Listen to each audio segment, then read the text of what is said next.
Assalamualaikum Assalamualaikum warahmatullahi wabarakatuh. Salam sejahtera bagi kita semua. Kami dari kelompok 4 AP1 Analisis Kimia, Angkatan 55 Sekolah Vokasi IPB akan mempresentasikan hasil berikut. Kami dari kelompok 4 akan mempresentasikan dengan judul beras analog dari rumput laut sebagai solusi bagi penderita diabetes. Nah, berikut anggota kelompok 4, yaitu Yosef Toska Haryanja, yang kedua Fira Sukmagustin, yaitu saya sendiri, yang ketiga ada M. Kevin Pulungan, yang keempat ada Mbak Sayu Nur Aisyah. Berikut peta pembahasan pada presentasi kali ini. Yang pertama yaitu dijelaskan karbohidrat secara umum. Nah, di sini ada penjelasan karbohidrat secara umum. Selanjutnya ada penjelasan penggolongan karbohidrat. Di sini karbohidrat akan dijelaskan lebih spesifik lagi. Dan ada pembahasan uji kuantitatif karbohidrat metode fenol sulfat yang akan dijelaskan. Selanjutnya contoh dari karbohidrat yaitu beras rumput laut. Dua bahan utama yang digunakan pada beras rumput laut kali ini yaitu tepung mokof dan rumput laut. Di rumput laut mengandung karagenan dan alginat. Nah, karagenan akan dijelaskan lebih spesifik, baik jenis-jenis karagenannya, manfaat karagenan, dan cara pengolahannya. Yang terakhir penjelasannya yaitu manfaat beras rumput laut bagi penderita diabetes.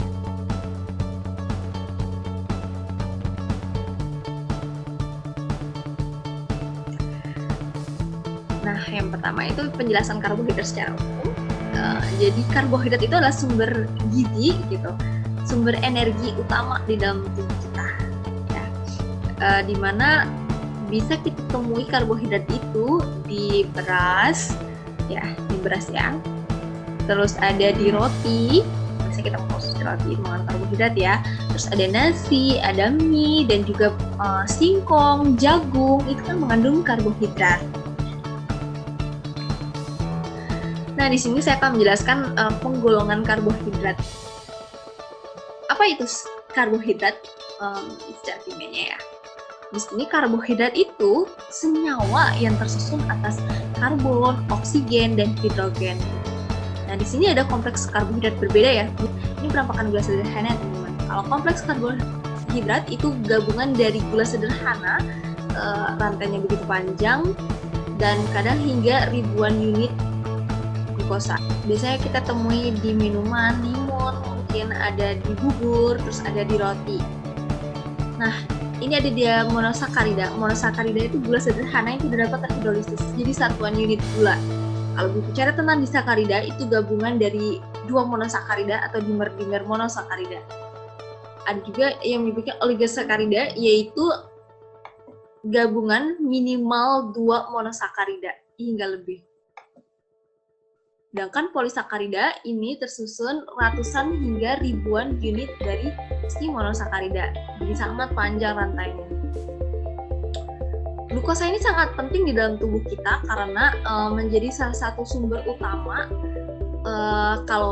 sumber kalori, dan dia itu bisa melintasi darah ke otak gitu. Dan fruktosa itu biasa kita temui di madu, di buah-buahan, dan sayuran. Ada galaktosa. Di sini galaktosa merupakan gula susu karena ketika dia berikatan dengan si glukosa, dia akan membentuk laktosa yaitu disakarida. Biasanya kita ketemui di susu sapi, susu mamalia, contoh susu sapi, dan susu manusia yaitu ASI. Sukrosa ini biasa disebut gula meja atau gula yang sering kita temui di dapur ya. Jadi dia itu gabungan antara si glukosa dengan fruktosa.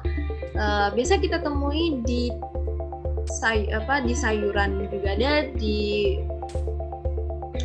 buah-buahan juga ada. Contohnya yang biasa kita temui di tebu ya, gula tebu biasanya. Ada maltosa ini gabungan dari glukosa dan glukosa. Dia biasa kita temui di sirup dan untuk fermentasi bir ya. Berbicara mengenai sebuah makanan atau minuman, jadi madu itu tersusun atas berbagai gula sederhana dan berbagai gabungan gula gitu. Salah satunya seperti ini. Ini adalah salah satu contoh fruktosa.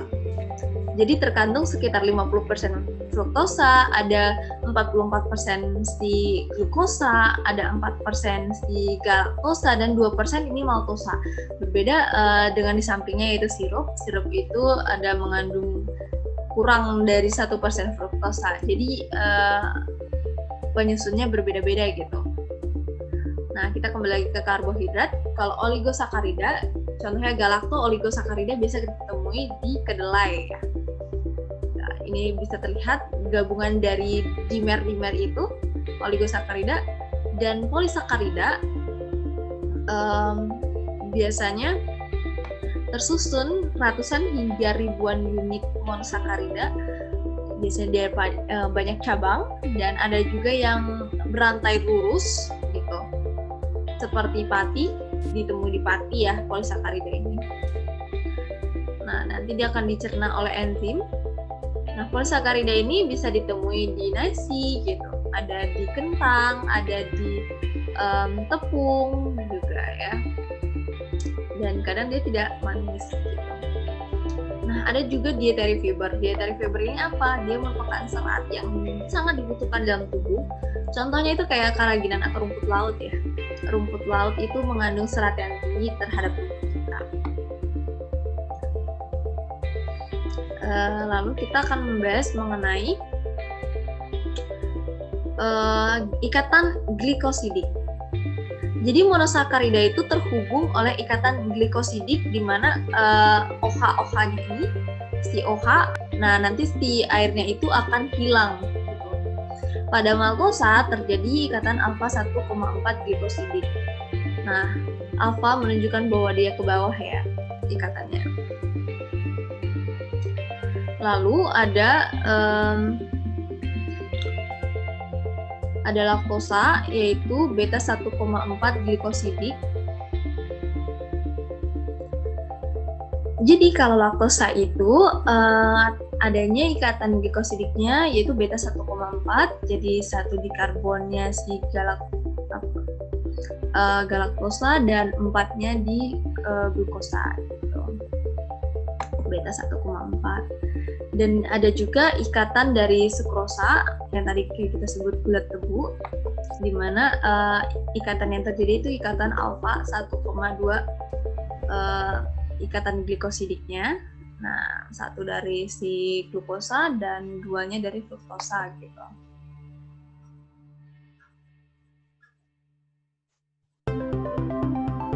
Di makanan misalkan kita makan roti nih, nah nanti akan ketika di dalam tubuh, jadi pas kita makan roti itu akan masuk ke dalam tubuh dicerna, nanti ada enzim-enzim yang bekerja di dalam tubuh kita yang menghidrolisis si gula-gula yang sangat kompleks tadi sehingga bisa diabsorpsi di dalam tubuh kita seperti ini.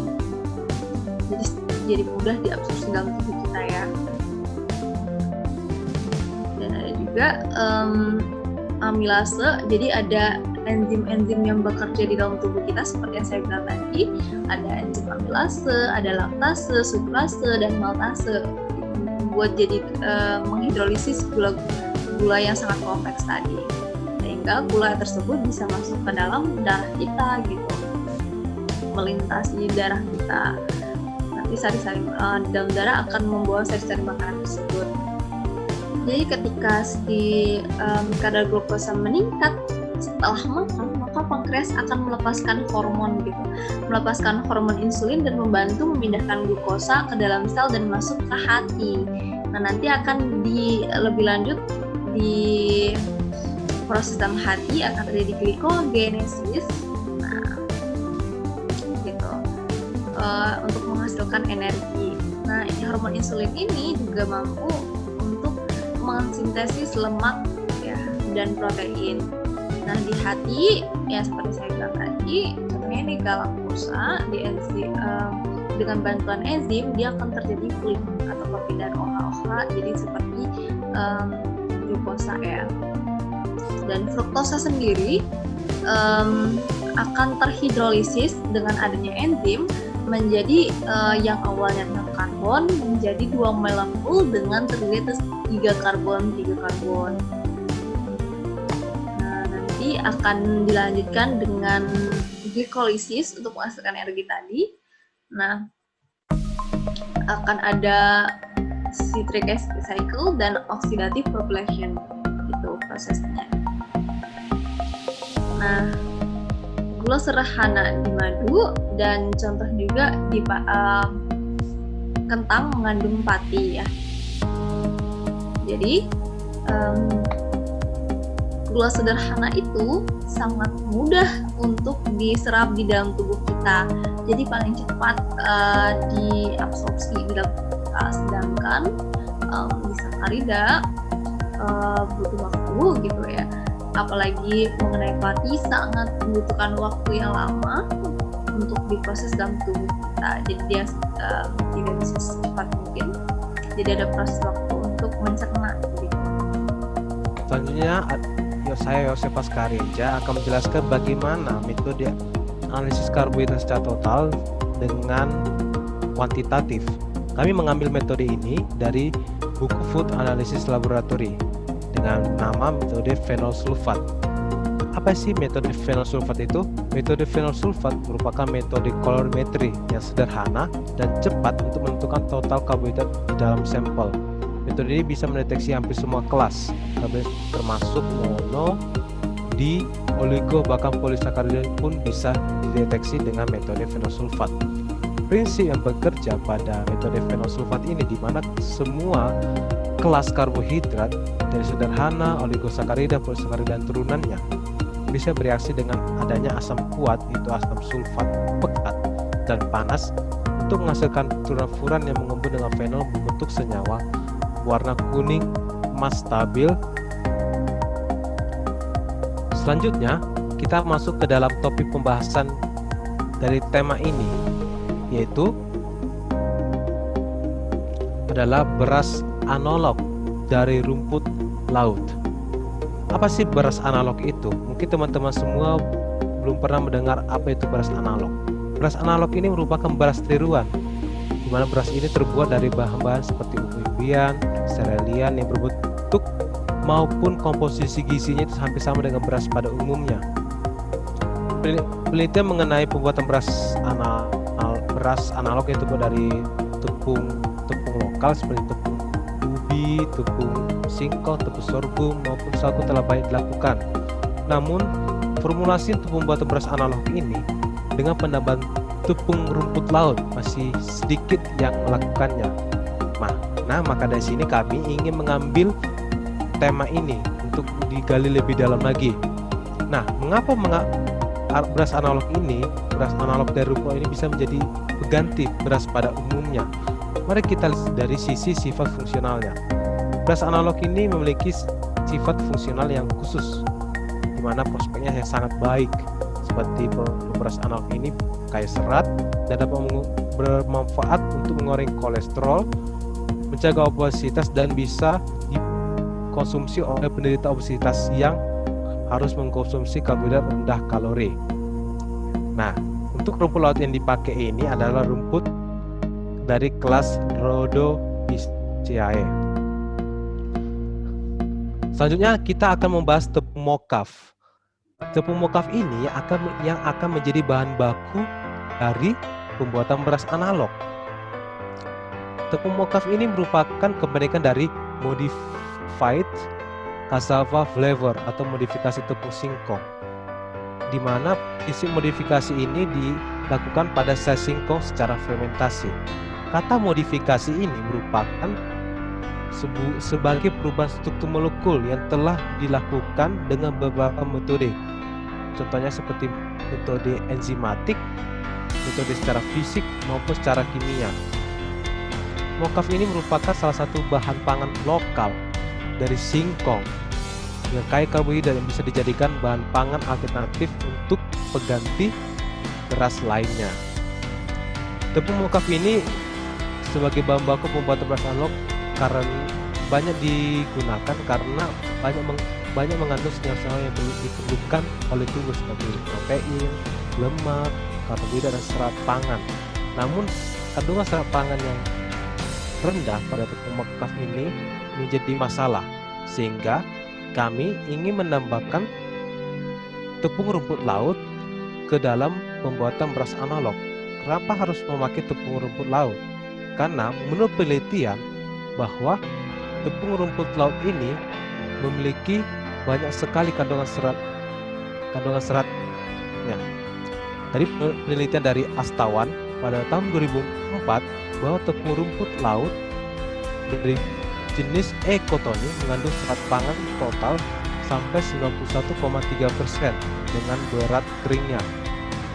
Nah, untuk rumput laut yang kami pakai ini, saya jelaskan tadi, yaitu dari kelas Echioma, gitu, Echioma cotoni, dengan warna merah dan strukturnya yang bisa kita lihat di pada gambar. Namun banyak sekali rumput laut yang memiliki karbohidrat, khususnya polisakarida dari warna hijau, merah, yang kita lihat sekarang, bahkan ungu pun ada. Namun kami mengambil rumput laut merah ini dari jenis Echioma karena dia memiliki polisakarida yang sangat tinggi. Jadi jenis polisakarida yang dimaksud ini adalah karagenan, memiliki kadar karagenan yang tinggi pada rumput laut tersebut. Nah, polisakarida yang terkandung dalam rumput laut merah ini yang dari kelas Rhodociphae ini tadi adalah dari jenis Candarus, Echioma, Gigartina, dan Hypenia, Iridea, dan Pilopora.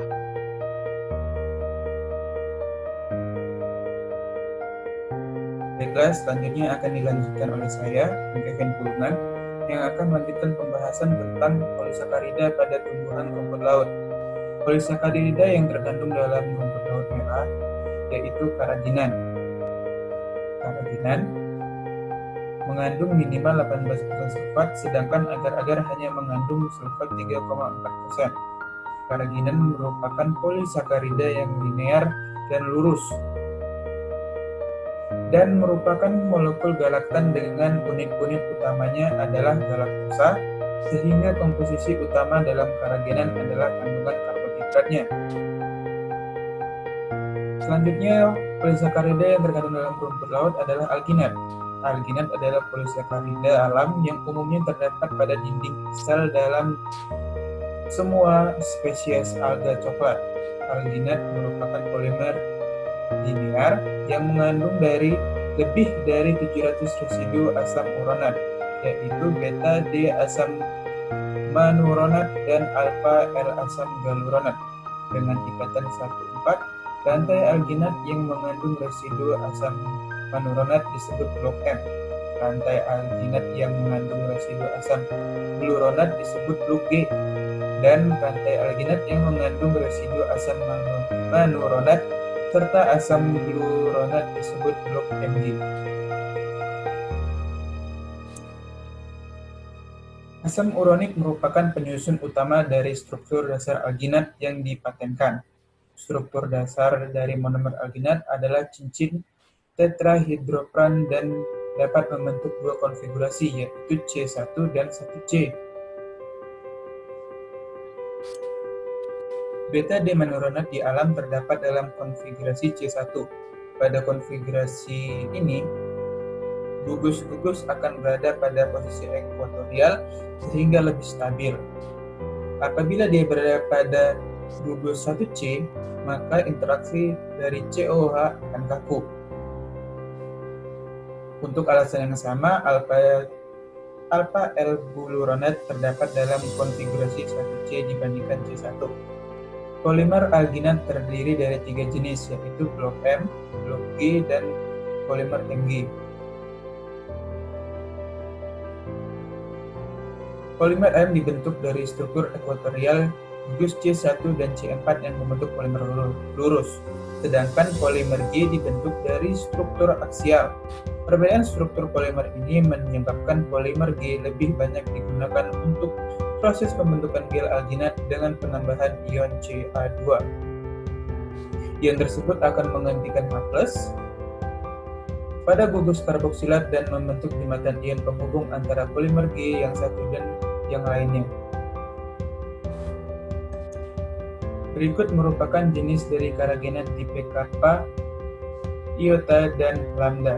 Berikut merupakan struktur dari ketiga tipe tersebut. Perbedaan dari ketiga tipe ini dapat dilihat dari sifat kimianya. Gel yang terdapat dibuat dari karagenan tipe kappa adalah gel yang terkuat di antara gel karagenan lainnya. Gel-gel ini cenderung mengalami sinergitas bersama dengan zona persimpangan di dalam struktur yang panjang. Sementara, karagenan tipe iota sedikit lebih mudah larut daripada tipe kappa, tapi hanya natrium dengan bentuk garam yang larut dalam air dingin. Jenis iota gel paling baik jika dibentuk dengan ion kalsium. Sementara tipe iota ini lebih mudah larut daripada tipe kappa. Jenis iota gel ini merupakan yang paling baik jika dibentuk dengan ion kalsium. Gel yang dihasilkan itu lembut dan ulet, memiliki stabilitas yang baik dan tidak bersinergi. Hal ini dapat terjadi dimungkinkan karena tipe iota lebih hidrofilik dan membentuk zona persimpangan yang lebih sedikit daripada tipe kappa. Selama pendinginan, larutan karagenan tipe kappa atau iota, gelasi yang terjadi karena linear molekul tidak dapat membentuk heliks ganda dan terus menerus karena adanya ketidakteraturan struktural. Bagian heliks linear kemudian berasosiasi untuk membentuk gel 3 dimensi dengan adanya kation yang sesuai. Sementara untuk garam tipe karagenan lambda ini tidak dapat membentuk gel dan sangat larut.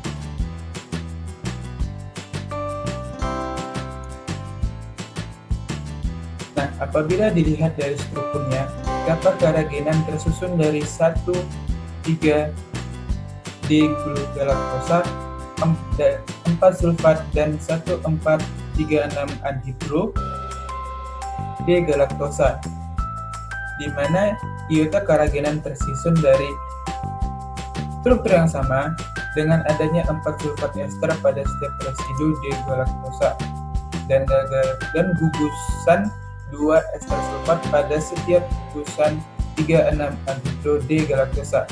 Lambda karagenan berbeda dari kappa dan iota karagenan. Lambda karagenan memiliki residu disulfat 1,4-D-galaktosa, sedangkan kappa dan iota karagenan selalu memiliki gugus 4 fosfat ester. Nah, untuk perbedaan dari 3 tipe karagenan dapat kita lanjutkan dengan melihat tabel sifat fungsional utama dari berbagai macam tipe karagenan, di mana kappa karagenan biasa digunakan untuk kemampuannya membentuk sel. Kappa karagenan ini memiliki kemampuan membentuk sel, membentuk gel paling tinggi di antara semua karagenan. Untuk iota, karagenan tipe iota biasa digunakan sebagai pelunak gel karena memiliki stabilitas pembekuan tau yang baik. Untuk lambda karagenan biasa digunakan sebagai pengental untuk memberikan tekstur kental dan lembut pada makanan penutup. Nah, dari seluruh perbedaan ini, yang kita gunakan adalah kappa karagenan. Karena tipe karagenan kappa ini kemampuannya membentuk gel paling tinggi di antara semua tipe karagenan dan interaksinya yang baik dengan protein dan sangat membutuhkan takaran yang kecil sehingga menghemat biaya.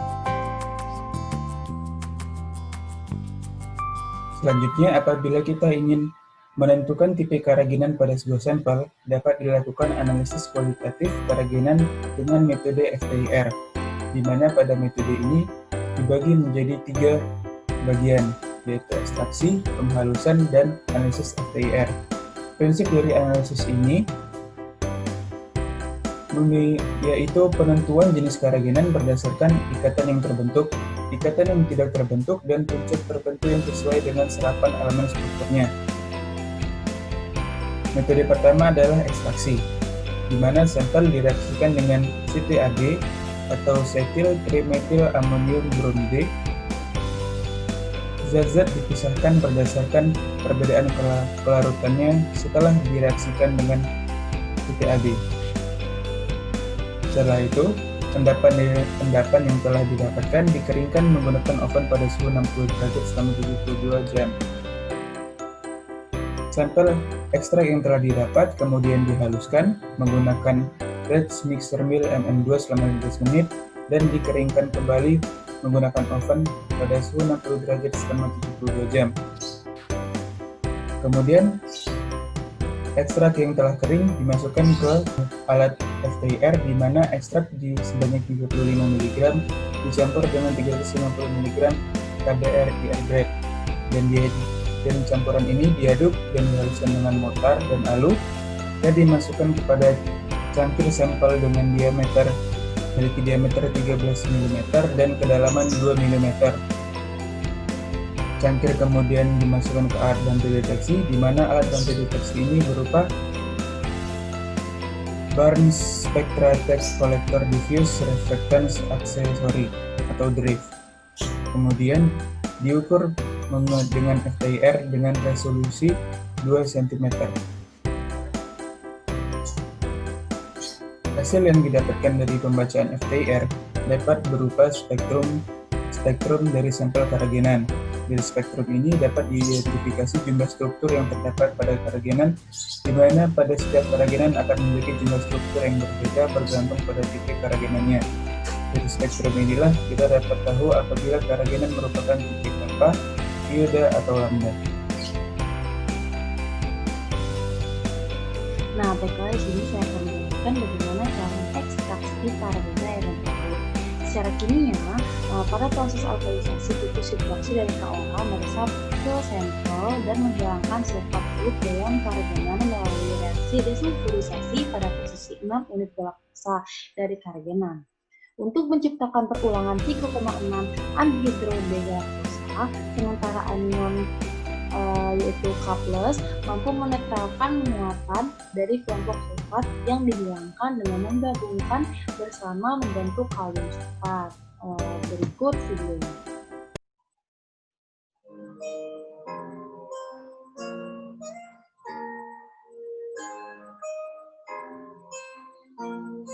Nah, di sini disiapkan air lalu dimasukkan ke dalam water bed dengan suhu 60 derajat Celcius. Nah, suhu 60 derajat Celcius ini merupakan suhu yang optimum karena jika digunakan melebihi dari suhu optimum, dikhawatirkan akan merusak kubus karagenan tersebut.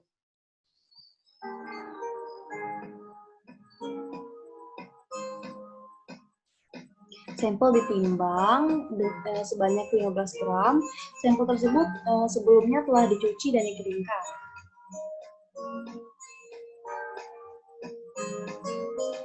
Kemudian setelah ditimbang, dimasukkan ke dalam wadah yang telah diberi label. Nah, kemudian disiapkan larutan KOH dengan konsentrasi 0,6%. Dipakai KOH dengan konsentrasi 0,3 sampai 0,6% itu karena pada konsentrasi tersebut bisa mengekstrak karagenan dari rumput laut dengan jumlah yang sangat besar. Jika di atas kadar tersebut, hasil karagenan yang terekstrak akan berkurang karena derajat ionisasi dari gas basah semakin kecil yang mengganggu mekanisme gelasi karagenan dan mengurangi kekuatan karagenan yang membuat partikelnya jadi terurai.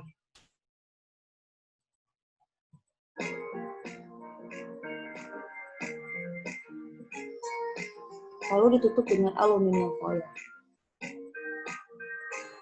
Nah, sampel dihancurkan, lalu dimasukkan ke dalam gas jala bersama dengan larutan KOH, lalu direbus dengan suhu 60 derajat Celcius selama 2 jam. Kemudian setelah 2 jam, sampel dicuci menggunakan air agar sampel menjadi netral. Lalu dites menggunakan kertas pH indikator. Kemudian sampel dimasukkan kembali ke dalam water bed dengan suhu 90 derajat Celcius selama 2 jam.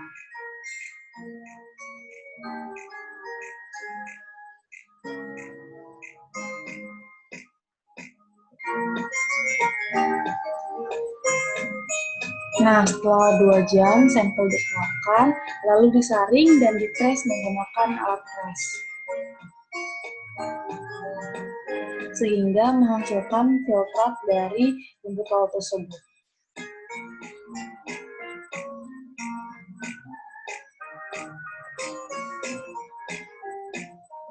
Nah, setelah proses pengepresan, filtrat yang telah didapat dimasukkan ke dalam freezer dan dibekukan selama 24 jam.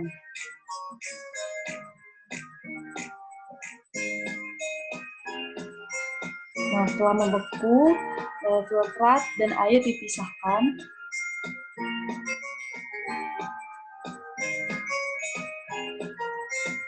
Setelah proses pemisahan, filtrat dimasukkan ke dalam oven dengan suhu 50 derajat.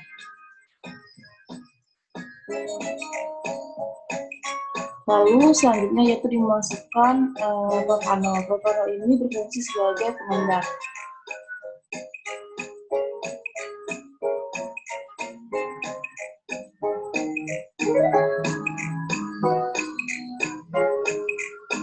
Dan dimasukkan kembali ke dalam oven dengan suhu 50 derajat.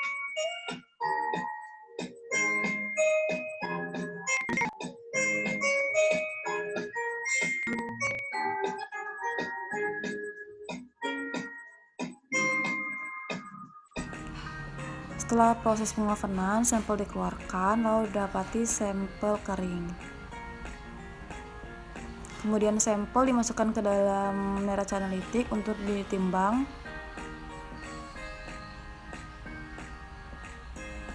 Dan didapati bobot sampel kering. Lalu setelah penimbangan, sampel dimasukkan ke dalam plastik dan diberi label.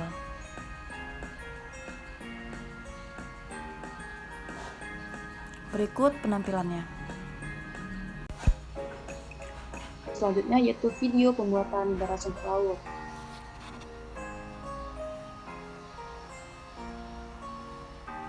Nah, yang pertama yaitu rumput laut dihaluskan. Ini berfungsi agar luas permukaan dari rumput laut tersebut menjadi lebih besar.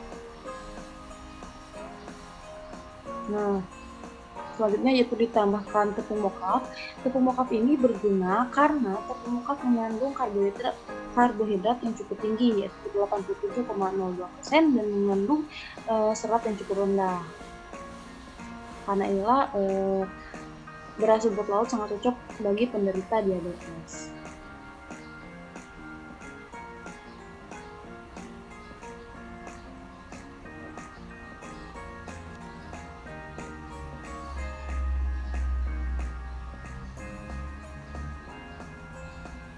Nah, lalu dimasukkan ke mesin cetak agar mirip seperti beras. Nah, setelah proses pencetakan, beras dimasukkan ke dalam oven hingga kering. Kemudian beras analog dapat digunakan atau dikonsumsi. Nah, berikutnya yaitu diabetes.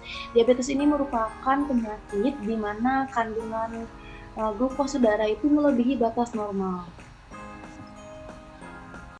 Nah, lalu apa aja sih manfaat dari beras rumput laut bagi para penderita diabetes? Nah, rumput laut itu sendiri mengandung 12,48 alga polisakarida yang merupakan sumber nutrisi yang baik untuk diet serat, terutama bagi para penderita diabetes mellitus. Karena senyawa karagenan ini memiliki efek hipoglikemik. Pengaturan diet sangat diperlukan untuk mengontrol kadar glukosa darah, terutama pada penderita diabetes mellitus. Selain dapat menurunkan kadar glukosa darah, manfaat lainnya yaitu dapat menurunkan kadar kolesterol darah, meningkatkan fungsi usus besar, dan mengontrol kadar lipid pada penderita diabetes. Nah, diet serat itu secara umum dibagi menjadi dua, yaitu serat yang larut air dan serat yang tidak larut dalam air. Nah, rumput laut itu sendiri merupakan serat yang larut akan air. Rumput laut dapat menurunkan keterdapatan atau availability glukosa disirkulasi dengan cara menghambat penyerapan glukosa di proksimal usus halus sehingga dapat mengurangi kadar glukosa postprandial. Dengan demikian, efek hipoglikemik dari keraganan rumput laut sangat berguna untuk mencegah dan mengelola kondisi metabolik pada pasien diabetes mellitus. Efek fisiologi yang menguntungkan dari diet serat itu antara lain mengurangi waktu transit di saluran pencernaan, memperlambat pengosongan lambung, dan memperlama rasa kenyang, serta manfaat lainnya.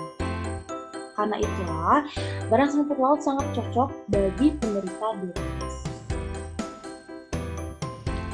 Akhir kata dari presentasi ini, konsumsi masyarakat terhadap bahan pangan pokok di Indonesia sangat amat besar. Menurut data pada tahun 2015 bahwa konsumsi masyarakat Indonesia terhadap bahan pokok itu hampir 93,4 kg per kapita per tahun.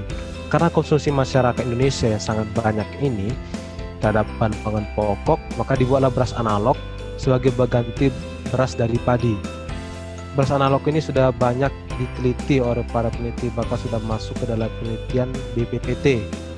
Namun masih banyak masyarakat yang belum mengetahui apa itu beras analog, kegunaan, manfaatnya, dan di mana beras analog ini dari rumput ini khususnya itu sangat banyak manfaatnya.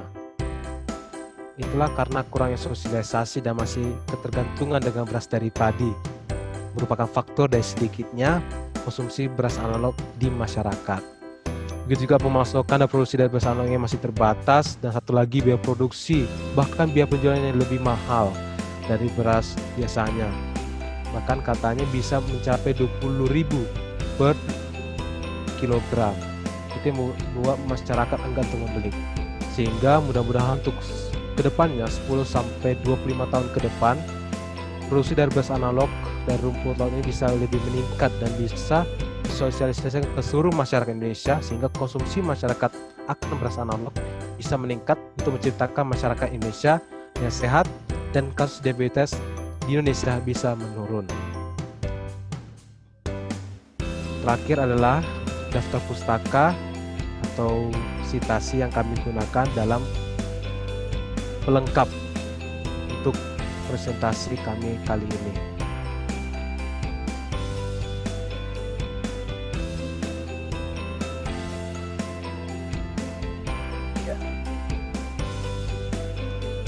Nah, akhirnya teman-teman, kita sudah sampai di penghujung presentasi kami pada kali ini. Terima kasih atas perhatiannya.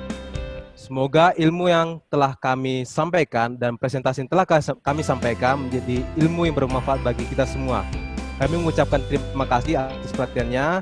Dan akhir kata, wassalamualaikum warahmatullahi wabarakatuh. Sampai jumpa teman-teman. Sampai jumpa.